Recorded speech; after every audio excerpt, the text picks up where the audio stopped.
Hello students, today we are discussing about chapter number 2, okay, and the name of this chapter is operations on whole number, मतलब पूर्ण संख्याओं पर संक्रियाएं. ठीक है, तो होल नंबर्स जो होते हैं उनमें क्या क्या ऑपरेशंस होते हैं. ओके, तो देखिए सबसे पहले पूर्ण संख्याओं पर हम 4 संक्रियाएं कर सकते हैं, मतलब हम 4 ऑपरेशंस कर सकते हैं. क्या? एडिशन, सब्सट्रैक्शन, मल्टीप्लाई और डिवाइड. ठीक है, तो अब इनकी हम कुछ प्रॉपर्टीज देखते हैं. ओके, प्रॉपर्टीज में सबसे पहले है योग संक्रिया के प्रगण. ठीक है, तो इसमें पहला आता है योग का सवरक प्रगुण, मतलब इसमें क्लोजर प्रॉपर्टी होती है. ठीक है, तो ये प्रॉपर्टी क्या कहती है हमसे, ये हमें बताती है यदि हम किन्हीं दो पूर्ण संख्याओं का योग करते हैं तो दोनों का योगफल भी एक पूर्ण संख्या प्राप्त होती है. मतलब अगर हम किन्हीं दो नंबरों को जो है ऐड करते हैं, ठीक है, तो उनका जो सम होगा, ठीक है, तो वो भी हमें क्या होगा, मतलब होल नंबर ही मिलेगा. मतलब दो होल नंबर्स को ऐड करते हैं तो हमें आंसर भी होल नंबर मिलेगा. जैसे यदि a तथा b दो पूर्ण संख्याएं हैं, ये होल नंबर्स हैं, तो a और b, a प्लस b जो है वो c होगा और c भी होल नंबर ही होगा, पूर्ण संख्या ही होगा, यदि नियम योग का संवरक प्रगुण है. ठीक है, यही हम क्लोजर प्रॉपर्टी कहते हैं. एग्जाम्पल दे दिए हैं, जैसे 6 + 5 = 11. ओके, नेक्स्ट आती है हमारी कम्यूटेटिव प्रॉपर्टी, मतलब योग का क्रम विनिमय प्रगुण. ओके, तो कम्यूटेटिव प्रॉपर्टी, यदि हम दो संख्याओं का योग करते हैं तो उनका हम क्रम बदलकर योग कर सकते हैं. मतलब ये है, अगर दो संख्याएं हैं a + b, तो b + a भी a + b के ही इक्वल होगी. ठीक है, चाहे हम a + b करें, चाहे हम b + a करें, आंसर हमारा क्या आना है, सेम ही आना है. ठीक है, फिर आती है हमारी additive property. Okay, additive property of zero, मतलब किसी भी नंबर में जब हम जीरो को ऐड करते हैं तो हमें वो नंबर ही मिलता है. ठीक है, तो यदि हम किसी भी पूर्ण संख्याओं में शून्य जोड़ते हैं तो हमें वो ही पूर्ण संख्या प्राप्त होती है. अर्थात यदि x पूर्ण संख्या है, x यदि हमारी होल नंबर है और उसे हम 0 प्लस करते हैं तो हमें वो होल नंबर ही प्राप्त हो जाएगा. ठीक है, इस प्रकार के योग को शून्य का योग प्रगुण हम कहते हैं. शून्य को पूर्ण संख्याओं में योग का तत्समक अवयव कहते हैं. ठीक है, जैसे 0 + 8 = 8 या 0 + 8 या 8 + 0, तो उसका आंसर हमारा 8 ही आना है. ठीक है, इसके बाद हमारा आता है एसोसिएटिव प्रॉपर्टी. एसोसिएटिव प्रॉपर्टी क्या होती है, तो देखिए मान लीजिए 6, 8, 9 तीन हमारे होल नंबर हैं जिनका हमें योगफल प्राप्त करना है. हम एक बार केवल दो पूर्ण संख्याओं का योग जो है वो ज्ञात करते हैं, सिर्फ दो संख्याओं को हम ऐड करते हैं. अर्थात 6 + 8 को जोड़ने पर हमें 14 प्राप्त होता है. अब 14 + 9 जोड़ते हैं तो हमें 23 प्राप्त होता है. ठीक है, तो इन संख्याओं को हम क्रम में बदलकर, अर्थात 6 + 8 + 9 करेंगे तो भी हमें 23 ही मिलेगा. या फिर हम क्या करते हैं, 6 प्लस और 8 + 9, अगर हम पहले 6 + 8 को ऐड करते हैं फिर 9 ऐड करते हैं तो भी 23 आंसर आना है. और पहले हम 8 + 9 को ऐड करते हैं, बाद में 6 ऐड करते हैं, तब भी हमारा आंसर 23 ही आना है. तो ये हमारी क्या होती है, एसोसिएटिव प्रॉपर्टी होती है. ठीक है, इसके बाद हमारे कुछ एग्जाम्पल्स हैं. ओके, अब हम इसकी एक्सरसाइज पर आते हैं. तो हमारी प्रश्नावली है 2.1. ठीक है, तो 2.1 में ये सत्य और असत्य हैं. यदि दो प्राकृतिक संख्याओं का योग एक पूर्ण संख्या होता है, दो नेचुरल नंबर का सम एक पूर्ण संख्या होल नंबर होता है, तो यहाँ पे क्या आ जाएगा, फॉल्स हो जाएगा. दो क्या आता है, दो पूर्ण संख्याओं का योगफल जो है वो आपका होल नंबर होता है. ठीक है, अब इसमें क्या है, तीन प्राकृतिक संख्याओं का योग योग क्रम के पर निर्भर करता है. हाँ भाई, बिल्कुल करता है. ये क्या है, 39 + 49, 45 + 15, ये हमारी एसोसिएटिव प्रॉपर्टी है, बिल्कुल सही दी हुई है. ठीक है, 0 + 4 एक पूर्ण संख्या नहीं है, तो ये तो एक पूर्ण संख्या है, तो ये फॉल्स है.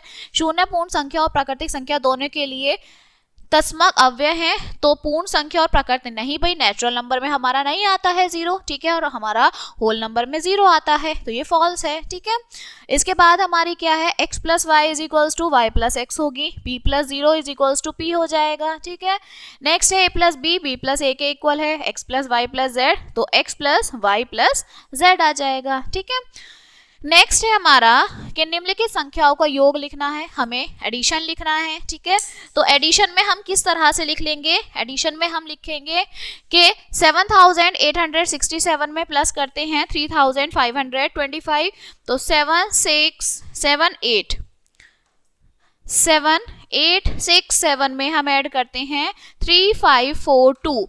ठीक है, तो 7 + 2 9, 6 + 4 10, 0 कैरीज 1।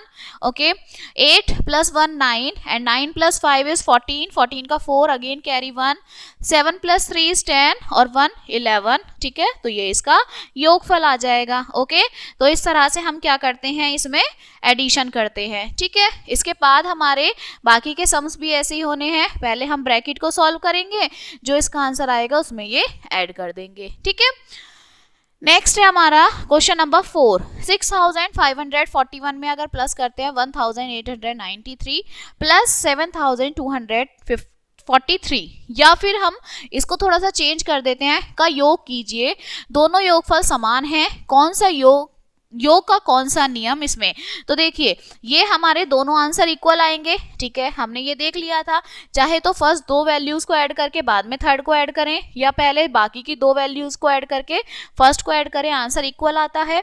और ये कौन सी हमारी नियम है, तो ये हमारी एसोसिएटिव प्रॉपर्टी आ जाती है। ठीक है, और लास्ट है हमारा निम्नलिखित में योग के नियमों का नाम लिखना है। तो देखिए ये हमारी जीरो प्रॉपर्टी है, ठीक है, एसोसिएटिव प्रॉपर्टी है, और ये हमारी कौन सी है, कम्यूटेटिव प्रॉपर्टी है। ठीक है, तो ये हमारी एक्सरसाइज होती है कंप्लीट। अब आते हैं हम आगे प्रॉपर्टीज ऑफ सब्सट्रैक्शन। एडिशन की प्रॉपर्टीज हो गई, अब हमारी सब्सट्रैक्शन की प्रॉपर्टीज होती हैं। ठीक है, तो व्यवकलन मतलब घटना घटाना, योग का विपरीत अर्थात उल्टा होता है। एडिशन का उल्टा सब्सट्रैक्शन होता है। अगर हम किसी बड़ी संख्याओं में 2 छोटी पूर्ण संख्या घटाते हैं तो हमें एक पूर्ण संख्या ही मिलती है। अगर 2 होल नंबर को माइनस करते हैं तो होल नंबर ही हमें मिलता है। ठीक है, सेम है, इसमें भी हमारी क्लोजर प्रॉपर्टी होती है। ठीक है, ए और बी 2 पूर्ण संख्याएं हैं, अगर हम इन्हें माइनस करते हैं तो हमें क्या मिलती है, पूर्ण संख्या ही मिलती है, होल नंबर ही मिलता है। ठीक है, चलिए आगे चलते हैं कम्यूटेटिव प्रॉपर्टी। तो कम्यूटेटिव प्रॉपर्टी इसका क्या कहता है, अगर आप a माइनस बी करते हैं तो a माइनस बी कभी भी b माइनस a के इक्वल नहीं होता। ठीक है, तो ये हमारी कम्यूटेटिव प्रॉपर्टी है। 8 माइनस 6 2 होता है, और 6 माइनस 8 कभी भी 2 नहीं होता। ठीक है, तो ये यहाँ पर फॉलो नहीं करती है। फिर आती है हमारी एसोसिएटिव प्रॉपर्टी। एसोसिएटिव प्रॉपर्टी भी सेम है, a minus b minus c कभी भी a माइनस बी माइनस सी के इक्वल नहीं होता है। ठीक है, तो ये भी हमारी फॉलो नहीं करती है। ठीक है, ये भी फॉलो नहीं करती है। इसके बाद आती है जीरो आइडेंटिटी। तो जीरो में सेव है, अगर किसी नंबर में से हम जीरो को माइनस करते हैं तो वो नंबर हमारा होल नंबर ही आ जाता है, a माइनस 0 हमारा a ही आ जाएगा। तो ये हमारी प्रॉपर्टी यहाँ पर वेरीफाई करती है। ठीक है, एक्सरसाइज पे आते हैं, अभ्यास प्रश्नावली 2.2। तो देखिए सबसे पहले हमें क्या है, निम्नलिखित का अंतर ज्ञात करना है। ठीक है, मतलब माइनस करना है। ठीक है, तो देखिए माइनस करेंगे 3 6 5 2 3 में से 9 3 5 9 को हम माइनस कर देंगे। ठीक है, इसके बाद है निम्नलिखित संख्याओं को इस प्रकार घटाइए जिससे कि हमें पूर्ण संख्या प्राप्त हो। अब हमें पता है हम कैसे माइनस करते हैं, हमेशा बड़ी में से छोटी वैल्यू को माइनस करते हैं। ठीक है, तो इसमें से हमें क्या करना है, बड़ी वैल्यू में से छोटी वैल्यू को माइनस कर देना है। ठीक है, नेक्स्ट है हमारा निम्नलिखित रिक्त स्थानों की पूर्ति कीजिए। अब हमें इन्हें रिक्त स्थानों की पूर्ति करना है। तो देखिए 6 में से क्या माइनस करेंगे हम, कि हमारा 3 आ जाए। 9 में से हम 6 माइनस करेंगे ताकि हमारा आंसर क्या आ जाए, 3 आ जाए। ठीक है, अब हम 4 में से क्या माइनस करें कि यहाँ पे हमारा आंसर आ जाए। तो देखिए हमारे कोई ऐसा नंबर लेना है, यहाँ पे हमें 0 आएगा। ठीक है, कुछ भी नहीं है तो यहाँ पे 6 आ जाएगा, और यहाँ पे हमारा क्या है, यहाँ हमारी वैल्यूज कम है। ठीक है, तो मतलब इन्होंने यहाँ पे कैसा नंबर लिया है, देखिए यहाँ हमारा 6 है, यहाँ हमारा 4 आ रहा है। ठीक है, तो हमें पता है हम क्या करते हैं, ऐड कर लेते हैं। 7 + 4 हमारे कितने हो, 7 8 9 10 11।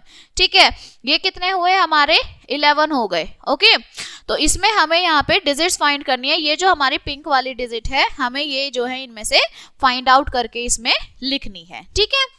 नेक्स्ट हमारा आता है, जैसे ये है, यहाँ पर भी हमें ये डिजिट्स फाइंड करनी है। यहाँ पर भी इसमें से हम इसे माइनस करेंगे तो ये आ जाएगा, इसमें से माइनस करेंगे तो यहाँ वैल्यू आ जाएगी, ठीक है। तो इस तरह से हमें ये वैल्यूज जो है इसमें फाइंड आउट करनी है, ओके। नेक्स्ट है 6 अंकों की सबसे बड़ी और सबसे छोटी संख्याओं का अंतर। तो सबसे बड़ी कौन सी होती है और सबसे छोटी कौन सी होती है? तो सबसे बड़ी हमारी क्या है, हम वो लिखेंगे यहाँ पे, और सबसे छोटी जो हमारे 6 डिजिट नंबर, ठीक है। तो 6 में 1s, 10s, 100, 1000, 10,000, ठीक है। लाख 1 2 3 4 5 6, यहाँ पे लाख नहीं आएगा, सिर्फ 10,000 तक आएगा, ठीक है। और 10,000 की हमें यहाँ वैल्यूज लिखनी है, ओके। नेक्स्ट हमारा आता है दो संख्याओं का योगफल, हमें ये दिया हुआ है, एक का ये है, तो दूसरी संख्या निकालनी है। मतलब a plus b is equals to, हमें दिया हुआ है 6492517, a हमारा दिया हुआ है, तो सेकंड वैल्यू हमें फाइंड आउट करनी है, ठीक है। नेक्स्ट है दो संख्याएं a और b, दिस का योगफल ये है, मतलब हमें a का मान निकालना है, सेम एज ये a plus b is equals to ये है, ठीक है। तो अब हम इसमें से निकाल सकते हैं, ओके। इसके बाद हमारा सेम है, सारे क्वेश्चन सेम है। जैसे अमित के पास इतने रुपए थे, उसने इतने खर्च कर दिए, तो हमें बताइए कितने रुपए हमारे बचेंगे, ठीक है। तो कितने थे, 95,821, और इसमें खर्च कितने कर दिए, 35,532, ठीक है। तो इसमें से हम माइनस कर देंगे तो हमारा आंसर आ जाएगा, ओके। तो इसी तरह से हमें ये सारे क्वेश्चंस भी सॉल्व करने हैं, ओके। नेक्स्ट हमारी आती है प्रॉपर्टीज ऑफ मल्टीप्लिकेशन। देखिए मल्टीप्लिकेशन में भी हमारी सेम प्रॉपर्टीज होती हैं। पहले हमारी क्लोजर प्रॉपर्टी होती है, चाहे हम a इंटू बी करें चाहे हम b इंटू ए करें, दोनों हमारे इक्वल होते हैं। a multiply b is equals to b multiply a, ठीक है। तो ये क्लोजर प्रॉपर्टी यहाँ पर एक्सेप्ट होती है। फिर आता है कम्यूटेटिव प्रॉपर्टी, ओके।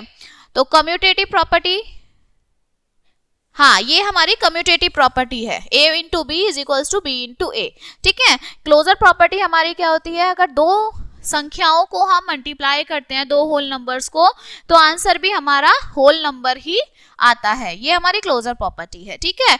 ये हमारी कम्यूटेटिव प्रॉपर्टी है। एसोसिएटिव प्रॉपर्टी में क्या आता है, अगर दो नंबर को एक साथ लिखेंगे, बाद में थर्ड को करेंगे, तो आंसर हमारा सेम ही आना है, ठीक है। नेक्स्ट हमारा आता है जीरो प्रॉपर्टी। तो जीरो प्रॉपर्टी यहाँ पर चेंज होती है कि अगर हम किसी नंबर की जीरो में मल्टीप्लाई करते हैं तो हमारा आंसर जीरो ही आता है, ठीक है। इसके बाद हमारा आएगा कि अगर हम किसी मल्टीप्लिकेटिव इनवर्स, मतलब अगर हम 9 इंटू 1 करते हैं तो वो 1 इंटू 9 के इक्वल है, ठीक है। मल्टीप्लिकेटिव इनवर्स मतलब 1 की अगर हम किसी नंबर में मल्टीप्लाई करते हैं तो वही नंबर हमारा आंसर आ जाता है, ठीक है। और फिर आती है हमारी डिस्ट्रीब्यूटिव प्रॉपर्टी, ठीक है। तो डिस्ट्रीब्यूटिव प्रॉपर्टी में क्या है, पहला आता है योग का गुणन का वितरण नियम, ठीक है। तो सबसे पहले हमारा इसमें क्या दिया हुआ है, a plus B into C is equals to a into B. ये हमारा क्या कह रहा है कि अगर हमारा a प्लस बी होगा, ठीक है, अगर हमारा a plus B into C है तो वो किसके इक्वल है, a इंटू सी, ठीक है। यहां हमारा आ जाएगा a into C plus b into C के इक्वल आएगा, ठीक है। तो ये यही कह रहा है a plus B into C है तो वो a into C plus b into C होगा, ठीक है। या फिर a into B plus C है तो वो भी a इंटू बी और a प्लस सी के इक्वल होगा, ठीक है। यहाँ इंटू आ जाएगा, a इंटू सी के इक्वल होगा, ओके। अब यही नियम हमारे माइनस में, ये तो प्लस में आ गए, ये हमारे माइनस में भी फॉलो करते हैं, ठीक है। तो यहाँ बीच में हमारा माइनस का साइन आ जाएगा, ओके। तो अब इसी के बेस पे हमारे क्या हैं, क्वेश्चंस हैं, ओके। तो देखिए सबसे पहले हमारी एक्सरसाइज 2.3 में है, हमें फिलअप्स दिए हुए हैं, ओके। तो 675 में 1 की मल्टीप्लाई करेंगे तो यहाँ 675 आ जाएगा, ठीक है। 0 की मल्टीप्लाई करेंगे 0, यहाँ 249, ठीक है। यहाँ 1 into 0 is equals to 0 into 1 is equals to 0, okay. अब यहाँ देखिए 9 4 5 6, तो यहाँ क्या आ जाएगा, 66 आ जाएगा, ठीक है।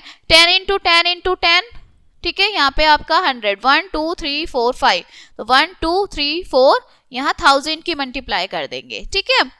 इसके बाद हमारा क्या आएगा यहाँ पे 95 इंटू 50, ठीक। तो ये हमारी सारी प्रॉपर्टीज हैं, ऐसे ही ये फिलअप्स हमारे पूरे होने हैं। अब हमें क्या करना है, मान ज्ञात करना है। तो देखिए हमें मल्टीप्लाई करनी है, तो हम मल्टीप्लाई कैसे कर सकते हैं, हम मल्टीप्लाई करेंगे 645 की 84 में, ठीक है। तो ये डबल मल्टीप्लाई करके हम इनका आंसर यहाँ लिख सकते हैं, ठीक है। नेक्स्ट है उपयुक्त क्रम में गुणा कीजिए। अब इसमें हमें क्या करनी है, मल्टीप्लाई करनी है, ठीक है। तो हम क्या कर सकते हैं, ये वाली वैल्यू एक साथ लिख लें, ये वाली वैल्यू एक साथ लिख लें, तो हमारा ये इजी हो जाएगा, ठीक है।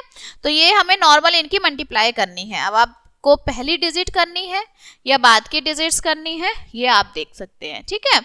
नेक्स्ट है वितरण नियम का प्रयोग करके निम्न का मान ज्ञात कीजिए। हमें नियम का यूज करना है और इनका मान ज्ञात करना है, ठीक है। नेक्स्ट है 4 अंकों की सबसे बड़ी संख्या को 3 अंकों की सबसे छोटी संख्या से गुणा करना है, ठीक है। 4 डिजिट नंबर को 3 डिजिट नंबर से हमें मल्टीप्लाई करनी है, ठीक है। नेक्स्ट है इनका मान ज्ञात करना है हमें नियमों का प्रयोग करके, ठीक है। तो देखिए ये हमारा क्या, कौन सी प्रॉपर्टी बन रहा है, ये हमारी प्रॉपर्टी बन रही है a plus b into C, okay. तो इसी तरह से ये हमारी अलग अलग सारी प्रॉपर्टीज हैं और हमें इनका क्या करना है, मान ज्ञात करना है, ठीक है। नेक्स्ट है यदि a plus a is equals to a है, तो a का मान बताना है, तो a का मान हमारा क्या होगा, ठीक है। तो a प्लस a अगर a है तो हमारा a बता देंगे हम, क्या आ जाएगा, तो भैया हमारा a क्या होगा, यहाँ a में हम क्या ऐड करें कि हमारा a आ जाए, है ना। तो हम क्या करते हैं, a में 0 ऐड करेंगे तो 0 ही आ जाएगा, ठीक है। नेक्स्ट है क्या दो विषम संख्याओं का गुणनफल भी विषम होता है। तो आप देखिए विषम संख्याओं का गुणनफल क्या विषम होता है, तो नहीं होता, ठीक है। इसके बाद है एक दुकानदार इतने में टीवी खरीदता है, यदि टीवी का मूल्य इतना है तो सभी टीवी का कितना होगा, ठीक है। तो इसमें हम क्या कर देंगे, इनकी मल्टीप्लाई कर देंगे आपस में, ओके।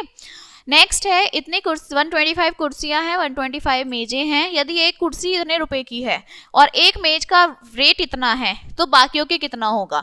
तो कुर्सी में मतलब 125 में 245 की मल्टीप्लाई करेंगे और मेज वाली 125 में 325 की मल्टीप्लाई करेंगे, ठीक है। तो इसी तरह से हमारे ये आंसर्स हो जाएंगे, ओके। लास्ट हमारी आती है methods of division in whole number. अब होल नंबर में इनके क्या डिविजन्स हैं, क्या मेथड्स हैं, ठीक है। तो देखिए होल नंबर में हमारा क्या है, भाग का अर्थ बार बार घटाना होता है, ठीक है। तो ये हमारी एक छोटी सी इक्वेशन देती है कि a divided by b is equals to c या फिर a is equals to b into c, ठीक है। तो ये हमारा छोटा सा फॉर्मूला है, चाहे तो हम इसे डिवाइड कर लें या फिर अल्टरनेट साइड पे इनवर्स दूसरी तरफ जाके हम उसकी मल्टीप्लाई कर दें, आंसर सेम ही आना है, ठीक है। नेक्स्ट आती है हमारी, चलिए अब हमारा आता है प्रॉपर्टीज, ठीक है। तो प्रॉपर्टीज में क्लोजर प्रॉपर्टी क्या है हमारे 17, अगर हम a और b को डिवाइड करते हैं, ठीक है, तो a डिवाइडेड बाय b हमारा क्या होता है, a अपॉन b का पूर्ण संख्या होना आवश्यक नहीं है, जरूरी नहीं है वो होल नंबर ही हो, ठीक है, वो आपके इंटीजर्स फ्रैक्शन फॉर्म में भी आ सकता है, ठीक है। नेक्स्ट है पूर्ण संख्या में 1 से भाग का परीक्षण, मतलब अगर हम डिवाइड करते हैं 1 से तो हमारा क्या आता है, वही नंबर आ जाता है, किसी भी नंबर को डिवाइड करेंगे तो वही नंबर आ जाएगा, ठीक है। अब हम 0 से किसी को डिवाइड करते हैं तो हमारा आंसर हमेशा 0 ही आता है, ठीक है।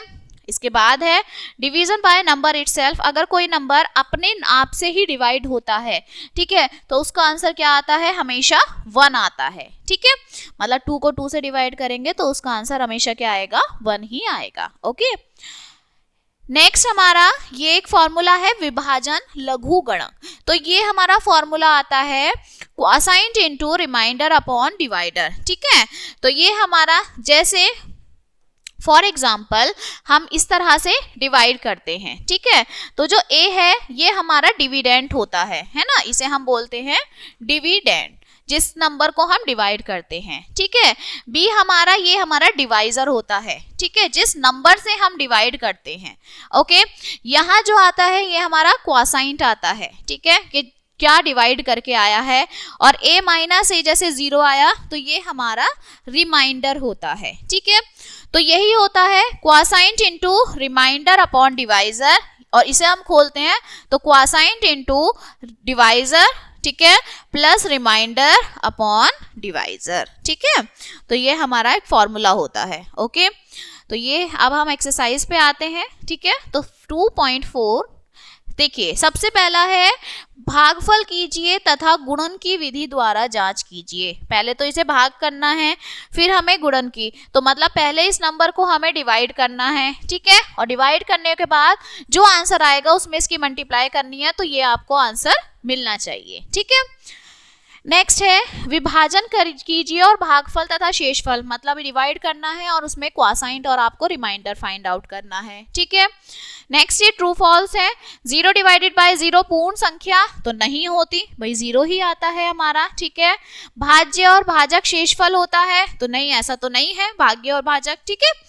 0 डिवाइडेड बाय 1 0 सही है, a डिवाइडेड बाय 1 तो यहाँ पर a आएगा, ठीक है, ठीक है। तो ये आपके ट्रू फॉल्स हैं। नेक्स्ट है इसका मान ज्ञात करना है, ओके। तो पहले हम डिवाइड करेंगे फिर हम ऐड कर देंगे, ठीक है, बॉड मास के रूल से।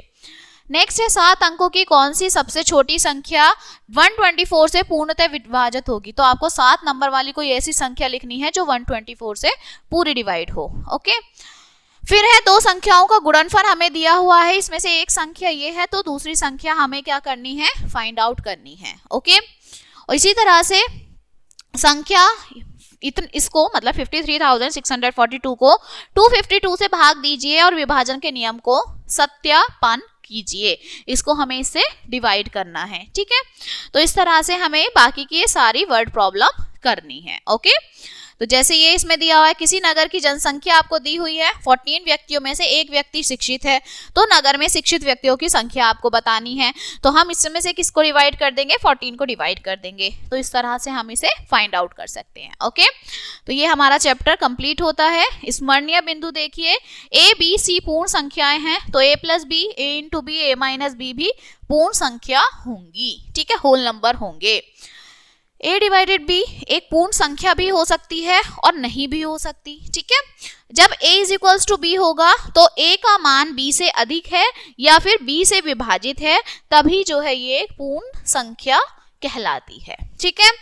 तो ये चैप्टर हमारा यहीं कंप्लीट होता है, okay, and we will meet on the next chapter.